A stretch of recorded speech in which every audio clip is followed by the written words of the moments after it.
شرک کے مسئلے کو تو آپ یوں سمجھیں جو میں غالباً اپنے برادر مکرم نیر زیدی صاحب کے گھر پہ ابھی مختصر سی گفتگو کر رہا تھا، وہاں میں نے عرض کیا تھا، دیکھیے جو قرآن مجید میں کہا گیا ہے سبحان اللہ عما یشرکون، اللہ کا دامن قدس اس سے بلند ہے جس میں یہ شرک کرتے ہیں.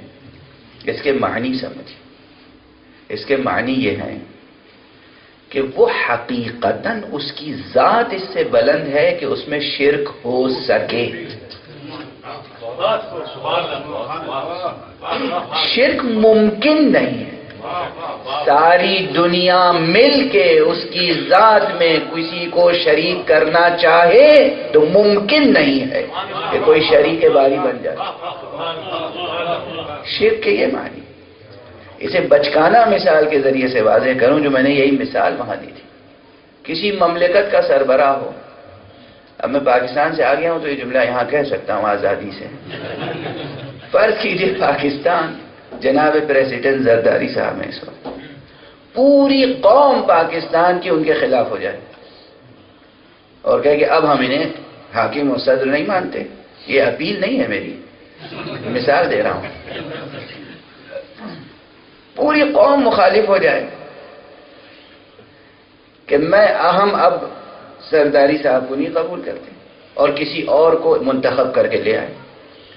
تو جب کسی اور کو منتخب کر لیں گے تو زرداری صاحب کے پاس اقتدار نہیں رہ جائے گا. جسے قوم منتخب کر لے گی وہ صاحب اقتدار ہو جائے گا. یہ ہمارا اقتدار ہے.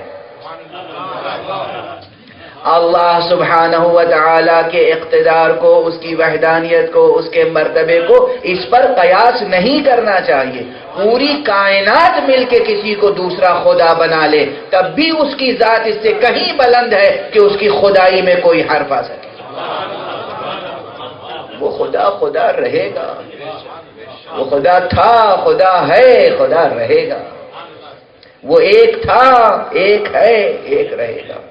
اس کا دامن قدس و کبریائی بہت بلند ہے اس سے کہ اس تک غبار شرک بھی پہنچ سکے.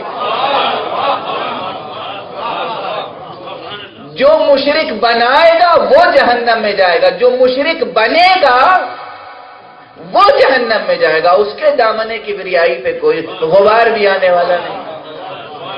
یہ ہے توحید. یہ ہے توحید نہیں کہ ہم کسی کو شریک باری بنا لیں تو کیا وہ شریک باری بن جائے گا؟ اور ایک بات اور